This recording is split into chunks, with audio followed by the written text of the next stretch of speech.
Do you have difficulty prioritizing yourself? Are you struggling to maintain boundaries around your healing? Does making time for healing or committing to your healing feel inconsistent or feel like a challenge? Have you read all the books and taken all the programs but still not experiencing the changes that you want? Do you wonder why nothing has changed even though you feel like you understand your traumas and what's underneath your problems? In today's episode, we're going to talk about what it means to prioritize yourself and your healing and why solitude and integration are necessary for productive and lasting transformation. Welcome to The Simple Source, your source for all things self-love, self-healing, personal growth, and spirituality. I'm your host, Linda Valines. I used to be chronically sick and unhappy. I spent years trying anything and everything to heal, but I never got better. It wasn't until my late husband was diagnosed with stage 4 cancer that I finally stopped searching for the answers outside of myself and turned within. I taught myself how to truly love and heal myself, how to finally be authentically healthy and happy, mind, body, and soul. I have over 10 years of personal and professional self-healing and teaching experience. I'm a trauma-informed, certified holistic health and wellness coach, certified Ayurveda counselor, and author. I healed myself of a lifetime of complex traumas and chronic conditions with joy and ease. Now I'm teaching you to do the same. So if you're ready to heal and love yourself more, mind, body, and soul, without all the struggle and stress, and with more joy and productivity, join me to liberate your highest, healthiest, and happiest self and learn how to thrive more simply. Let's get started with today's episode. For people who struggle to prioritize themselves in their healing, a typical day usually goes like this. See if you can relate. So you wake up with an immediate sense of fatigue and overwhelm. Doesn't matter how much you slept. You probably snooze your alarm multiple times because you're unmotivated to start your day. And then before you go to work, you might briefly consider some morning self-care practice like meditation or journaling. But because you're rushed from snoozing and sleeping in a little bit, and because you feel guilty, that sort of goes out the window. And then you feel frustrated because you've neglected to do something meaningful for your health yet again. And then when you get to work, you have difficulty saying no. You end up taking on more work than you can handle, leading to stress, leading to burnout. And then your lack of healthy boundaries also means that you probably work really late. You probably work overtime. You probably sacrifice a lot of your personal time to work. And maybe at work, you're spending your lunch perusing social media, mindlessly scrolling. Maybe you're reading or watching content about healing, which then gets your mind spinning about what you should be doing to heal and improve your life. But then you get back to work and then you feel tired. And then you're stuck in that cycle of inaction. And then when you get home, you know that you should dedicate some time to your healing practice. But you're too tired, you're too stressed, you're overwhelmed at the idea of that because the thought of spending time alone in reflection or meditation feels daunting, feels uncomfortable because you've kind of had like a shit day, even though it was like just a Thursday. And so instead, you often stay up late and you continue to scroll mindlessly on social media or you Netflix, and you seek temporary escape from your feelings that just makes you feel more guilty for not being more productive. And then that guilt leads to frustration. And then all of that makes you feel like you're failing in your healing journey despite trying and wanting to heal. If any of that sounds a little bit or a lot familiar, then it's time to learn how to make yourself and your healing a priority so that your needs no longer continue to be unmet. When I was chronically sick and unhappy, I also lacked healthy, holistic boundaries and did not prioritize myself or healing. I didn't have a healthy relationship with myself. And so, of course, I didn't have a healthy relationship with my healing journey. I was working a job that I hated for someone who was highly codependent, and I never spoke up for myself. And I just continued to seethe in resentment, just feeling so over it every day, but showing up every day, exhausted, frustrated, same-o, same-o, same-o. And I was only making my physical health a priority and not my mental and my emotional health. And so I had so many unmet needs and parts of myself that were desperate to be seen, desperate to be honored and loved.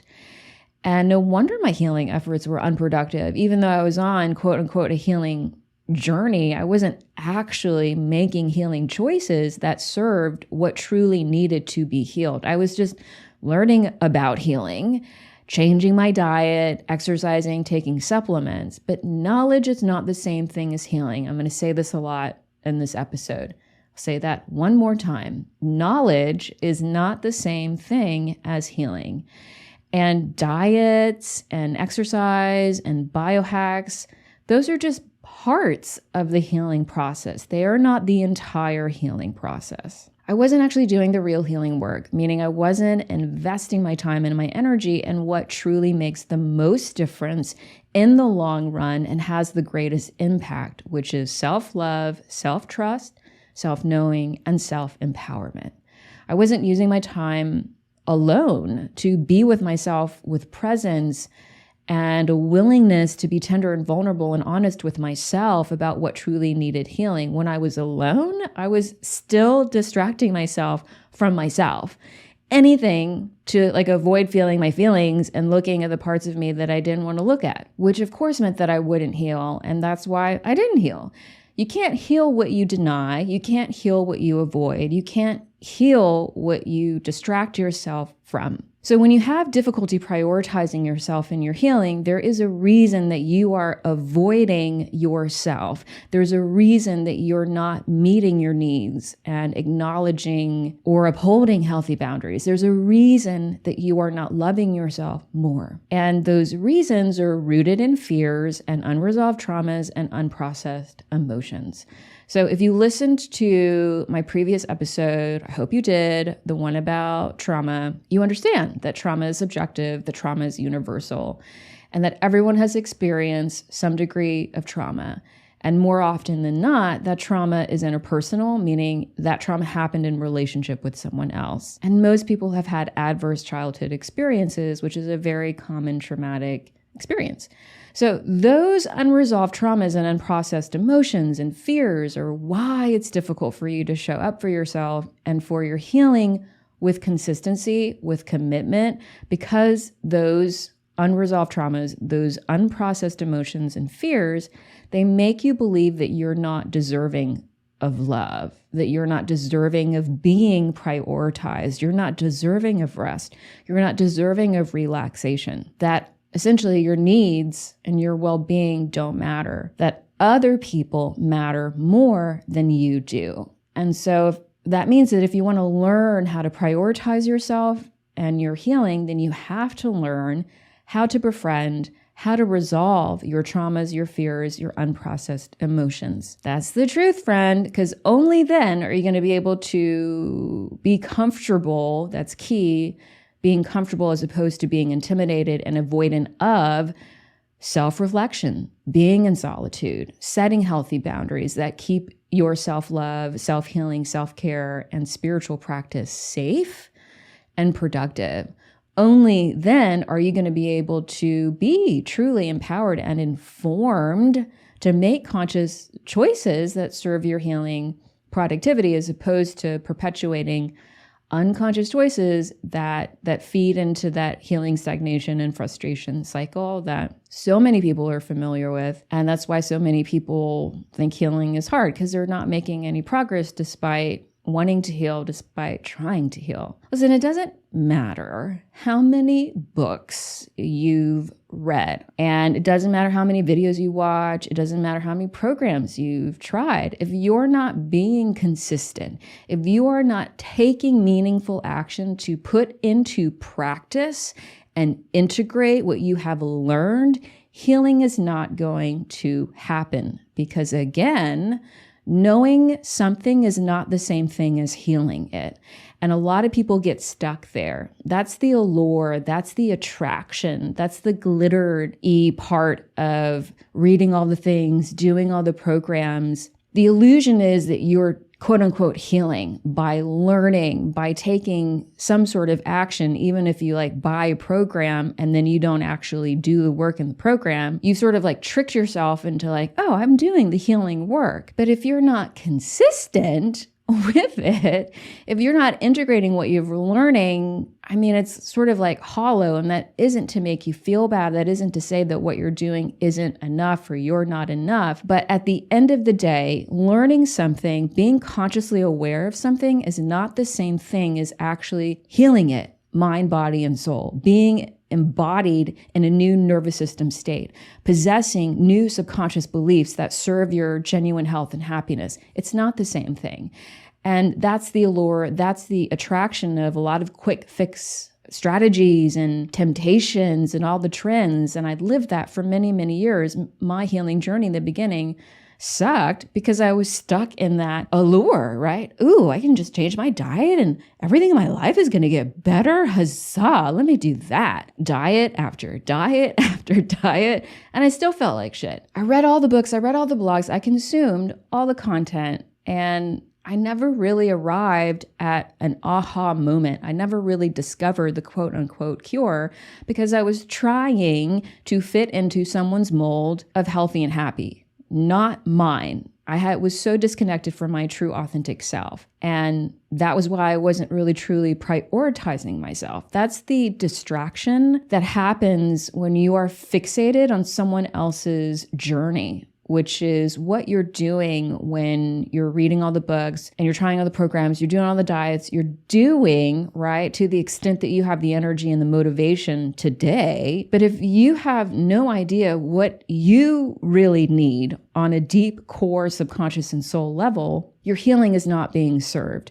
You're just sort of going through the motions. And when you read other people's success stories, it's great to be expanded and to be inspired and to be motivated about healing. But the issue is, if you are not taking the time and spending the energy to make your relationship with yourself a priority, you're not actually ever going to get to the root of what needs healing. You're just going to stay on the surface. And that was why I remained chronically sick and unhealthy after literally years and years of trying to quote unquote heal. Why my healing journey was so circuitous, went round and round, lots of going around the same circles, arriving at the same spot years later, even though I tried this, I read that, did this, because my healing journey was disingenuous. It was inauthentic. It wasn't actually true to me. I wasn't empowered or in my worth because I was comparing myself to other people and I was trying to fit into someone else's little mold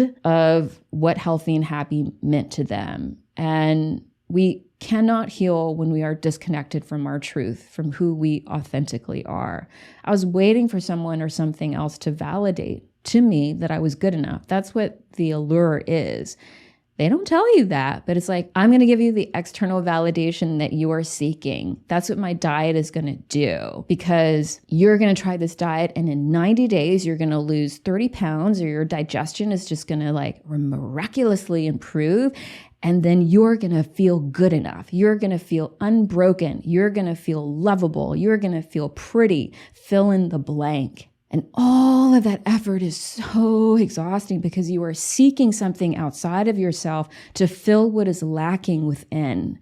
And it leads to confusion. It leads to frustration. And I depleted myself of so much time and energy and resources doing that, seeking that external validation on the surface. So you cannot heal yourself if you don't prioritize your well-being. And that demands that you become comfortable with being with yourself.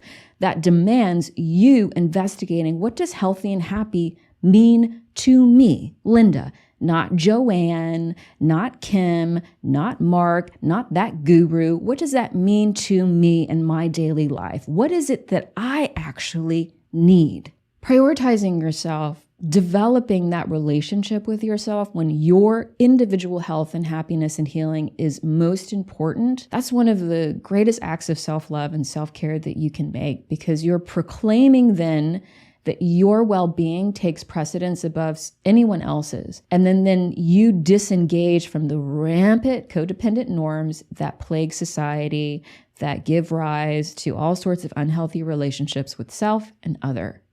And that means that you stop putting other people above yourself. And yes, that includes your children. Yes, that includes your spouse. Because if you're sick, if you're unhappy, you cannot be an effective parent. You cannot be a loving and present and mature and interdependent partner. So if you truly want to be the best parent that you can be, if you truly want to be the most amazing partner, sibling, friend, employee, or coworker, then that means that your healing truly has to be the most important thing, because it is your healing that allows you to show up for the rest of your life with the greatest energy and confidence and prowess and clarity and wisdom and empowerment. Otherwise, your wound, that need for external validation, those unresolved traumas and fears and unprocessed emotions that you have been denying and suppressing your whole life, they are going to continue to run the show, which is your life. They are going to continue to manifest as your reality. So if you struggle to prioritize yourself in your healing, and all that need for external validation is driving your healing journey, your sense of worth and well-being is totally dependent on other people and external circumstances, which fundamentally means that you don't know how to source that validation within yourself. Because if you did, then you wouldn't be putting other people's opinions or beliefs or expectations of you above your own. You wouldn't be comparing, you wouldn't be trying to be quote unquote perfect or overachieve or overdo or overcompensate, or you wouldn't try to make yourself small, right? So those people don't see you and criticize you or let you down in some way. When you're able to prioritize yourself, it's because at last, your opinion of yourself, your love for yourself, your needs matter more than someone else's. And that is not a selfish thing, friend. That's a healing thing. That's called taking care of yourself so that you can be the highest version of you in all aspects of your life. That's called healthy interdependence. That's called empowerment. That's called taking full accountability and responsibility for the well-being of your mind, your body, and your soul. Now, I'm not advocating for pushing people out or maintaining rigid boundaries or hyper-independence, which is like another type of maladaptive coping mechanism for unresolved wounds and traumas and fears and unprocessed emotions and the need for external validation. I'm not advocating for those things. I'm talking about making and taking the time for yourself that you deserve, that you need in order to be healthy and happy and to heal. Every day of your life, right? Not just for a half hour on Sundays when you don't have a family thing that you have to go to. Healing is a daily practice. Self-love is a daily practice. Self-care is a daily practice. So prioritizing yourself is a daily practice. If you want to heal, if you want to truly love yourself, if you truly want to take care of yourself, you have to commit to that on a daily basis in a meaningful way. Now, someone asked me, how much time do you need to work on yourself? That is probably a question that we've all asked ourselves at some point or another because we've fallen under the illusion of time.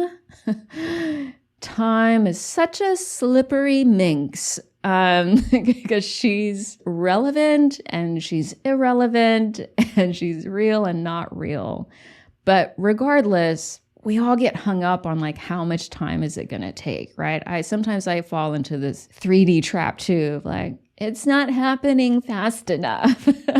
Make it go faster. And that desperation is coming from your lack of safety and security within yourself. It's because you feel insecure about who you are in the moment. And so you're impatient. So you're desperate because that validation hasn't been provided yet. You're like, gimme validation. I'm so uncomfortable right now. But if you know how to self-validate, self-soothe, it doesn't matter. That question becomes irrelevant because you're no longer focused on the end goal, right? The journey is the destination. You're going to be relishing in that process of growing, expanding, and healing. And that's going to be what's most important because that is what's most important. For some people, healing their relationships, healing their physical conditions, healing their emotional wounds, healing their traumas. For some people, it's going to take longer because they have a lot of shit to fucking heal.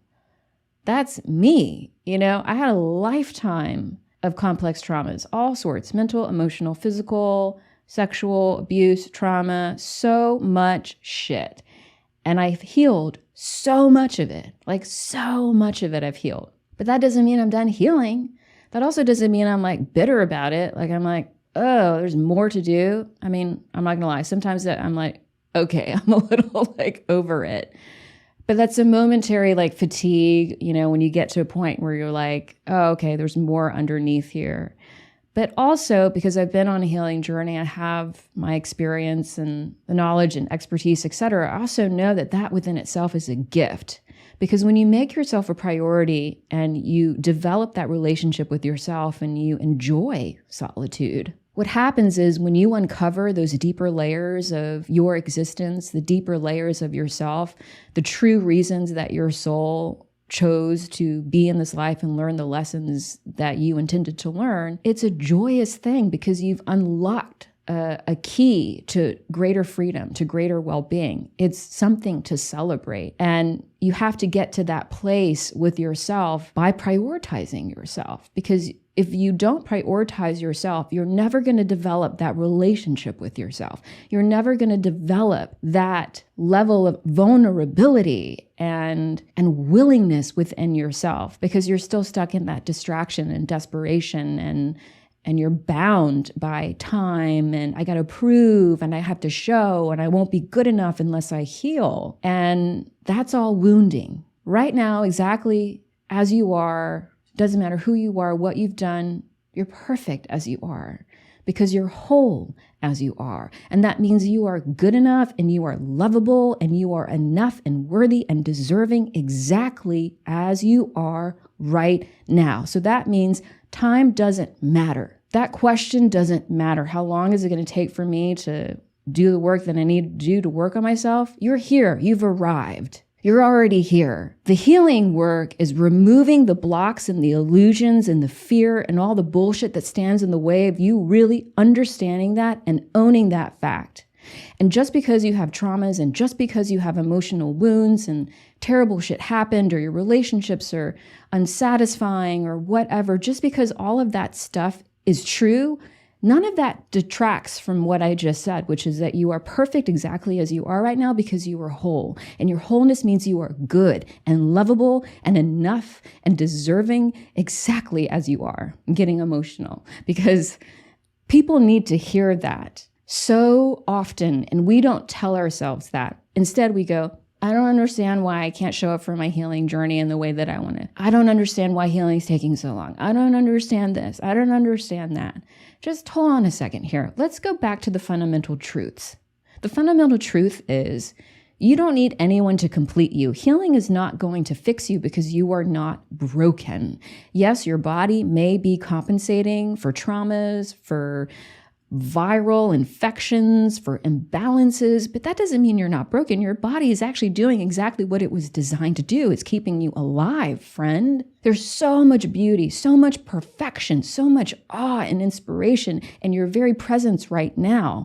But when you don't have that relationship with yourself, because of a lifetime of trauma, because of so much conditioning, because your religion says you can't think about yourself because so-and-so said this, and now you believe that so selfish of me to prioritize my well-being, whatever it is, when you have agreed to exist under falsities and essentially the narratives of someone else's trauma, you can't truly heal. Because you're healing inauthentically. You're healing from limiting beliefs about who you are. You're not healing from your truth. So to answer, a long-winded answer to that question, some people require more time to heal, and that's okay. It doesn't mean anything because everyone's journey is so unique and special to them. And some people are older souls who have a natural propensity for healing. So that means that healing is going to be less of an arduous process for them because their soul is just more mature and they're essentially on a soul level more available to the healing process. Some people need to focus more on their inner child work or shadow work. Some people have major attachment wounds. Some people do need an entire lifestyle overhaul because their diet and their lifestyle are really poor. It all depends on the person. Healing is such a personal journey. And again, what health and happiness means to one person is entirely different from another. And that is so fundamental about why prioritizing a relationship with yourself is so critical for productive and joyful healing, because it is your individual health and happiness that matters. Not mine, not Sue's, not Bob's, no one else's but yours. And with all of that said, healing truly is a lifetime journey. It's a lifelong practice. And people resist that. People hear that and they go, I don't want to be doing this for the rest of my life. But that just means that every day for the rest of your life, you get to become a higher, more embodied, more empowered, healthier, and happier version of you. That's what that means. It doesn't mean that healing is going to take a lifetime. I think that's how a lot of people interpret that. But listen, when you have the right healing skills, you have built the foundation to heal with joy and productivity, healing actually happens pretty efficiently and rapidly. It's when you don't have the healing skills, when you lack that healing foundation, and you endeavor to heal, and because you don't have the skills and the foundation, healing sucks. It's very unproductive. It's intimidating. It's overwhelming. It feels really heavy and you're really resistant to it because you lack the self-love. You lack the self-worth. You're motivated by fear. Your wounded self is running the show. And so are your unresolved traumas. And you end up struggling to heal. But that's why you end up struggling to heal. It's not because healing in and of itself is a struggle. Healing is actually fundamentally, from a neuroscientific perspective, from a physiological perspective, it's simple. It's not rocket science. So if you learn the foundational healing skills and you learn how to love yourself and you raise your self-worth so that you are not dependent on anything or anyone else for external validation, then healing becomes very productive. Healing becomes very enjoyable. What's essential, regardless of everything I just said, is that healing demands self-reflection, because you can't heal yourself if you don't know yourself. That is so fundamental. So that, of course, means that spending time with yourself is a priority for productive and lasting and meaningful healing. Because if you keep distracting yourself, if you keep putting on pretenses, if you keep avoiding your healing, you can't heal. Self-reflection can be achieved in so many different ways. You can do it in meditation. You can do it in journaling, which is my favorite method. You can do it by having an inner dialogue with parts of yourself, which is just you talking to parts of yourself that you want to heal or honor or work with. And that could be on a walk with yourself. That could be when you take a bath. That could be when you're doing anything. But if you're doing something creative, that's actually more beneficial. Just FYI, there's a pro tip for you. Because you're in flow, right? When you're in flow, you're channeling essentially your highest self. And that's when real magic happens. So as long as you're in the present moment and you're present with yourself and you're open to hearing and seeing and understanding yourself and your truth, you're ripe for self-reflection. And let me be clear here. Self-reflection is not overanalyzing. It is not ruminating. It is not negative self-talk. It's you being available to yourself to learn about yourself by asking yourself questions, by being curious, and also not forcing answers or solutions, but simply being open to your own existence with an open heart and mind, and a willingness to learn and discover and evolve. That is self-reflection. Also, if you struggle with self-doubt, self-reflection is going to be a challenge. This is why developing foundational healing skills is so crucial for a productive healing journey. And that's why I teach those foundational healing skills, and I build that foundation at the start of my program, and why my program is proven to be so effective and to produce such amazing results. Now, another important aspect of prioritizing yourself and your healing is integration. So integration is when knowledge becomes embodied wisdom, when a new habit becomes an ingrained habit, when the nervous system gets reconditioned, when the old limiting belief is successfully reprogrammed into a new healing belief. Without integration, change doesn't happen or last. And then that means, of course, healing doesn't happen or last. Now, if you don't prioritize yourself or your healing, that critical aspect of productive healing is never achieved. Again, you may have read all the books, but that's not integration. Reading is not integration. Putting into practice over and over again what you've read, letting your nervous system settle into that new practice, letting that information become a tangible and real aspect of your daily life that produces healing, that's integration. Integration is why many people lack healing results. They learn and they obtain knowledge, but they don't actually put that knowledge into practice in a meaningful and consistent manner. So that knowledge just remains knowledge, just gets stuck in their conscious mind and never actually penetrates the subconscious and becomes a strong neural network or a new belief or behavior or habit. So if you want to learn how to prioritize yourself and your healing and become comfortable with spending time with yourself in a healing manner so that you can develop that healing relationship with yourself, then you have to become curious about why you resist making your healing a priority, why you put other people's needs above your own, and what part of you believes that you don't deserve to be prioritized. So here's your action step for the week. Start with 15 minutes every day that's purely devoted to yourself and to your healing. 15 minutes. Put it into your daily calendar. Put it into your iCal or whatever calendar you use. 15 minutes every single day. Make that appointment with yourself and make sure that that appointment with yourself does not get rescheduled unless it's a life-threatening emergency. If 15 minutes seems like a lot, it's not. It's not. 15 minutes every day to commit to yourself and your healing is more than doable. I don't care if you have kids. I don't care if you don't have kids. I don't care if you have pets. I don't care how old you are. 15 minutes just for yourself and your healing and your well-being every single day. You not only deserve that, but that's time that you can carve out for yourself pretty easily. I'm sure you probably spend 15 minutes on social media every day. So you can make 15 minutes for yourself every day. And sure, that means maybe you spend less time scrolling on Netflix.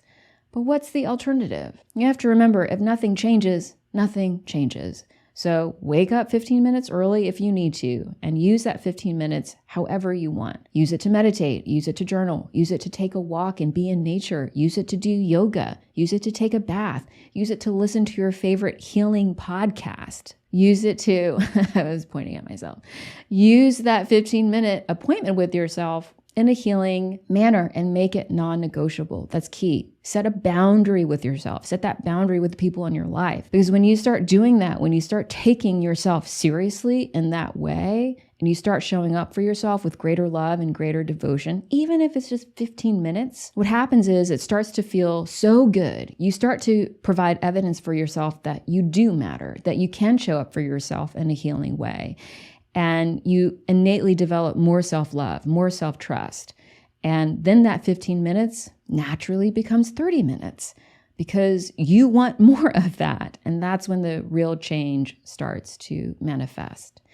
You deserve to be prioritized. You deserve to be loved. Your needs do matter. And you don't need anyone's permission for any of that, only from yourself.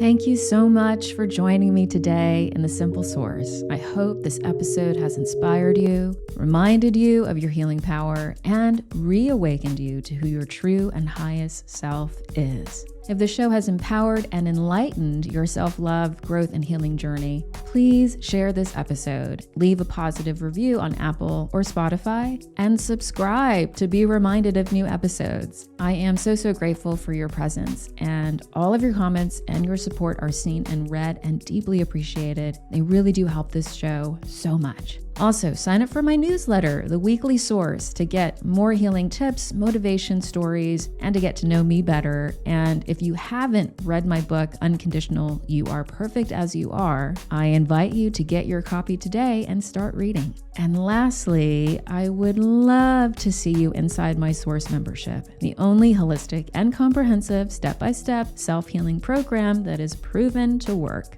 It's time to stop struggling to heal and time to learn how to thrive more simply and joyfully. All the links are in the show notes. Thanks again for joining me today, and I will see you next time.